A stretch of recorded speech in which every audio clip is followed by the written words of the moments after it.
ತತ್ವ ಎಷ್ಟು ವಿಷಕಾರಿಯಾಗಿದೆ ಅಂದ್ಬಿಟ್ಟು ಪತ್ರ ಬರೆದಿದ್ದಾರೆ ನೆಹರು ಅವರಿಗೆ ಆ್ಯಸ್ ಅ ಹೋಮ್ ಮಿನಿಸ್ಟರ್. ಇವ್ರು ಯಾರು ಪಟೇಲ್ ಅವರಿಗೆ ಆಚರಣೆ ಮಾಡ್ತಾರಲ್ಲ ಬಿ ಜೆ ಪಿಯವರು, ದೊಡ್ಡ ಸ್ಟ್ಯಾಚ್ಯೂ ಕಟ್ಸಿದಾರಲ್ಲ, ಸ್ಟ್ಯಾಚ್ಯೂ ಆಫ್ ಯೂನಿಟಿ, ಅವರೇ ಹೇಳಿರೋದು ಇದು ಸರಿ ಇಲ್ಲ ಸಂಘಟನೆ ಅಂತ. ಆಮೇಲೆ ಕೈಕಾಲು ಬಂದು ಬಿದ್ದಾಗ ಇವರು ಓಕೆ ಅಂದಿದ್ರು. ಇವ್ರು ಇಷ್ಟೆಲ್ಲ ಮಾತಾಡ್ತಾರಲ್ಲ ಇಂದಿರಾ ಗಾಂಧಿ ಅವ್ರ ಬಗ್ಗೆ, ಎಮರ್ಜೆನ್ಸಿಗೆ ಸಪೋರ್ಟ್ ಮಾಡಿದ್ರಲ್ಲ ಇವರೆಲ್ಲ.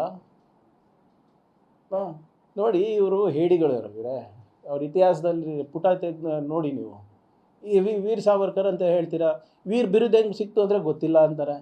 ಬ್ರಿಟಿಷಿಂದ ಪೆನ್ಷನ್ ತಗೋತಾರೆ ಇವರು ದೇಶಭಕ್ತರ.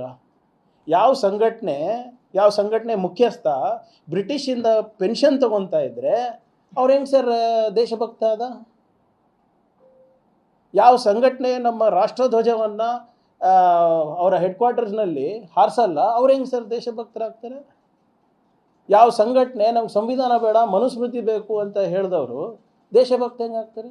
ಯಾವ ಸಂಘಟನೆ ಒಂದು ರಾಷ್ಟ್ರದ ನಿಯಮಗಳನ್ನು ಪಾಲನೆ ಮಾಡಲಾರ್ದೆ ಒಂದು NGO ಆಗಿ ರಿಜಿಸ್ಟರ್ ಕೂಡ ಮಾಡಿಸಿಲ್ಲ ಅಂದರೆ ದೇಶಭಕ್ತರು ಹೆಂಗೆ ಸರ್ ಆಗ್ತಾರೆ?